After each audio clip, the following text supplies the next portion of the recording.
Just wanted to do a real quick review of the forklift forks I got for my Bobcat skid steer.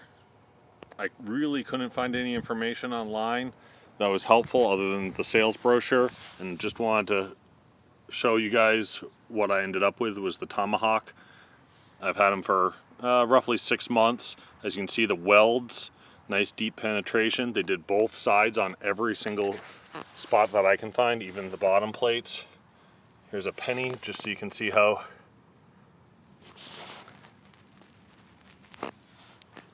thick a metal they used. It really doesn't feel like they skimped. I've lifted the front of my Bobcat several times off the ground with the tips of the forks hitting the wrong foot lever, and no problems whatsoever.